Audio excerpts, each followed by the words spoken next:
Alors bonjour tout le monde, vendredi, comme on avait décidé, petite explication de tirage, enfin bref, un peu de tout. J'espère que vous allez passer un bon week-end. J'en reviens à... Tu fais coucou aux gens? Non, tu veux pas faire coucou aux gens? Bon bah vas-y, sauf toi. Prends ton petit déjeuner. Euh, On a vu ce que ça a donné hier, hein, les grèves, les manifestations. Je vous rappelle que mai 68, pour ceux qui sont trop jeunes, chose étonnante, ça a commencé le 22 mars, les protestations à Nanterre. Ouais, c'est Nanterre, oui, c'est ça. Avec Monsieur Cohn-Bendit, qui a été, on va dire, en tête de file. Et là, chose étonnante, 50 ans après, on remet ça. C'est-à-dire 22 mars, les protestations contre les décisions de l'État se font. C'est c'est étonnant, hein, quand même, 50 ans pile poil, hein.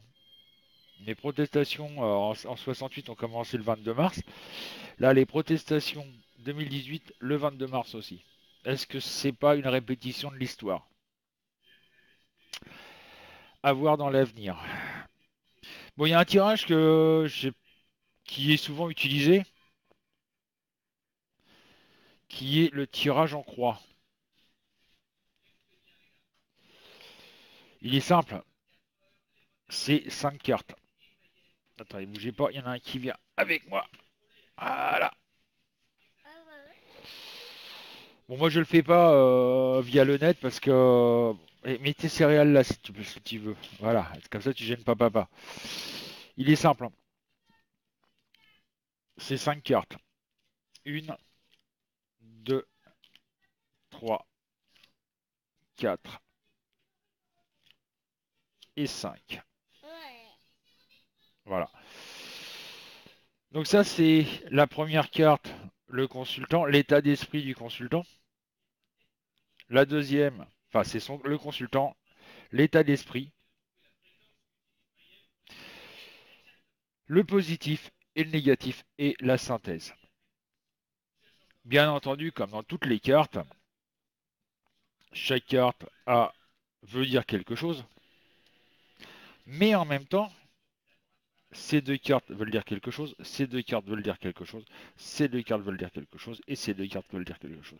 Après, on peut, même ces deux-là, comme me dit bébé, sont réunis.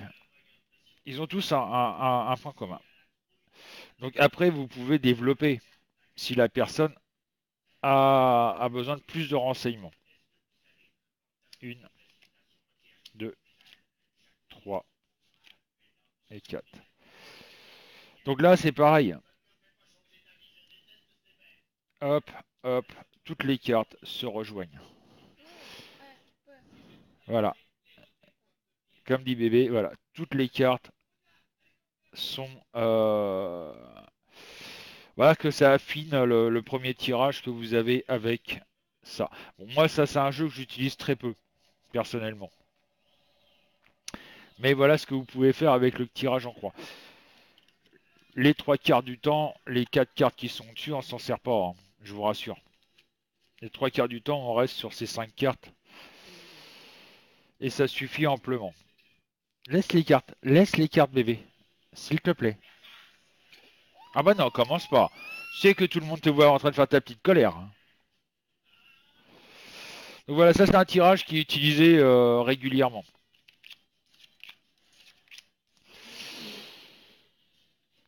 Je pense que les petites explications sont simples, hein. Donc après, faut voir par rapport à l'état d'esprit de la personne déjà, ça c'est important. Euh, je vois par exemple un truc tout bête. Si vous avez quelqu'un en face de vous, quelqu'un qui est nerveux, avant de faire un tirage, il faut d'abord que la personne se calme, parce que sinon ça sert à rien. La personne elle va avoir tellement d'idées en tête, etc., etc. Ça va être une bouillotte au niveau de son cerveau, on va dire. Elle va penser tellement à beaucoup de choses que ça peut vous, on va dire, euh, induire en erreur la voyance. Je vois hier soir, j'ai eu une personne qui est venue me consulter sur mon site. Elle était tellement nerveuse, elle était tellement,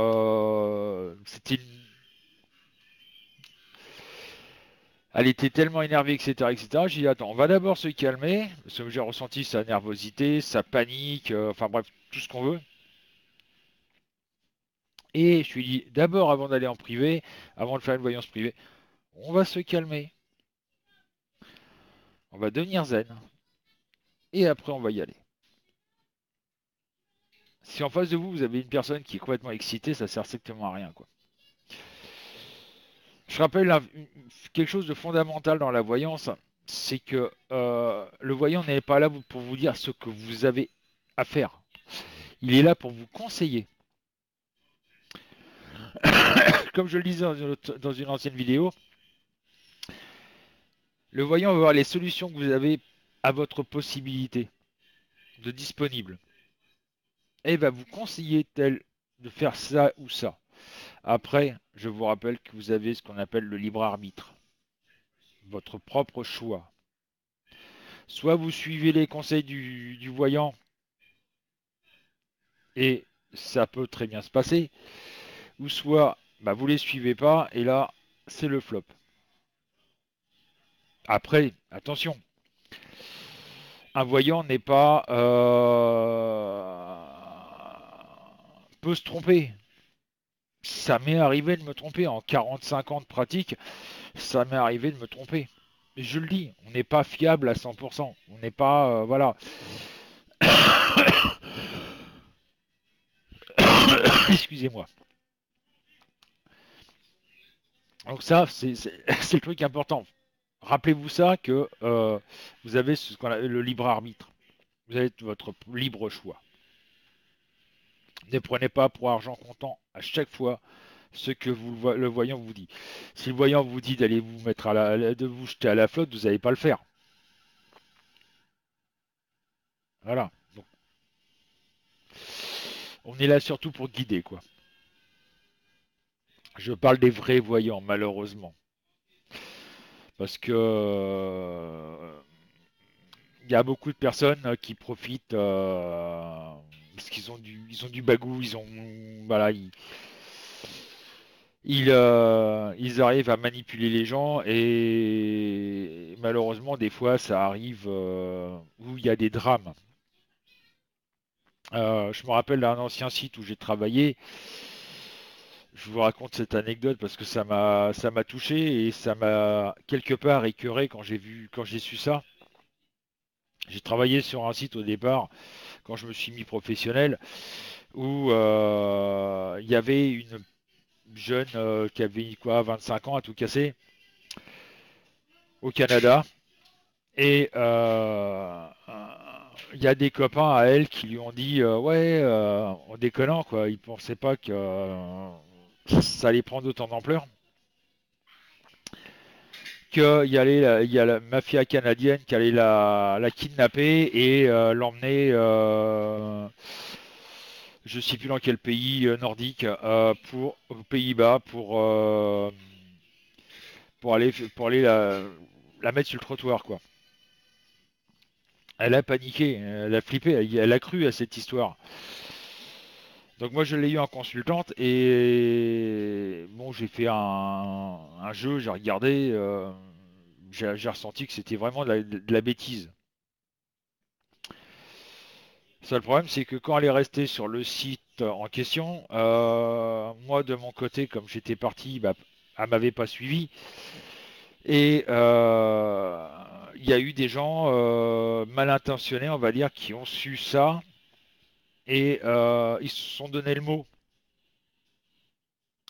Entre voyants, ils se sont donné le mot. Des voyants qui n'ont pas de conscience, on va dire, qui sont pas des vrais voyants, quoi.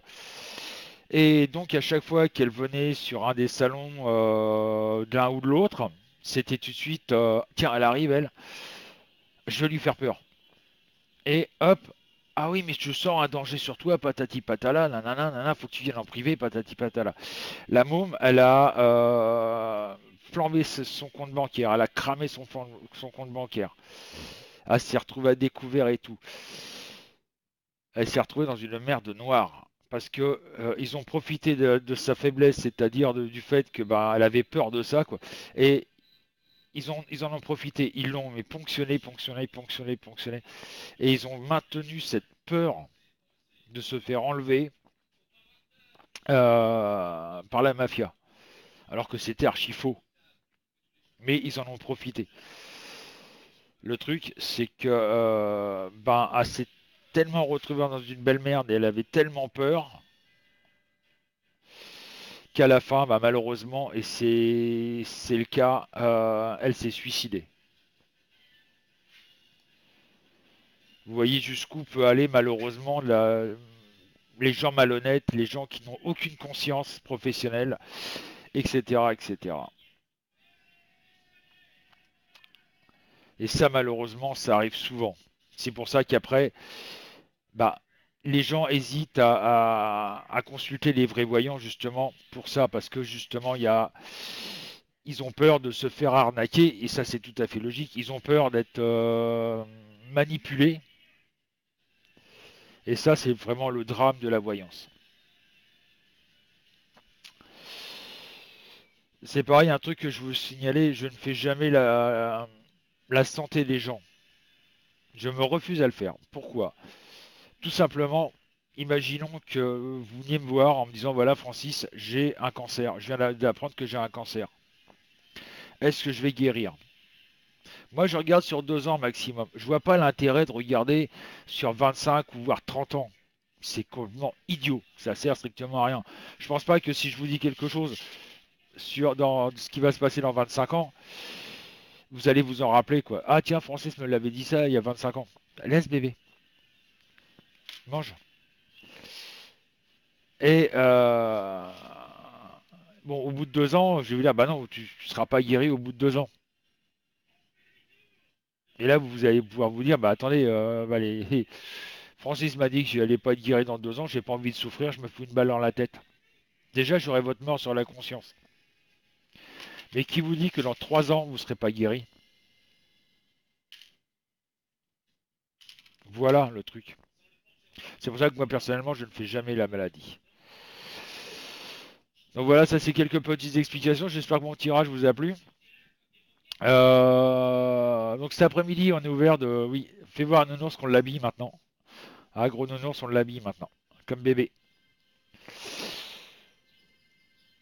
On est ouvert de 14h jusqu'à 23h, voire minuit s'il y a du monde. N'hésitez pas à venir nous rencontrer. Le chat et le chat public et l'inscription, je vous le rappelle encore, sont gratuits. Et il n'y a que la voyance qui est payant. Pour ceux qui veulent, bon, quand il y a un peu plus de monde, parce que je vais pas faire ça à chaque fois qu'il y a quelqu'un qui vient, sinon j'ai pas fini, je passe ma journée à faire ça.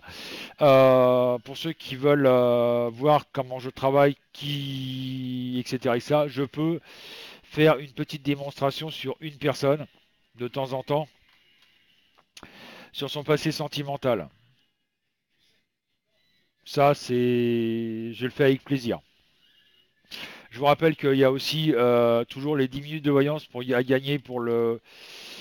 Bah là, on en est bientôt au 1400e. Donc, bah, le 1400e gagnera 10 minutes de voyance. Par contre, je pense que j'offrirai quelque chose de super sympa quand on arrivera au 2 millième. Là, par contre, ça sera quelque chose de plus important. Sur ce, bon après-midi, bon week-end. On est ouvert aussi demain, hein, si vous voulez. Samedi, on est ouvert de 14h jusqu'à 23h, voire minuit. Sur ce, bon week-end pour ceux qui vont bientôt être en week-end, ou qui sont déjà en week-end.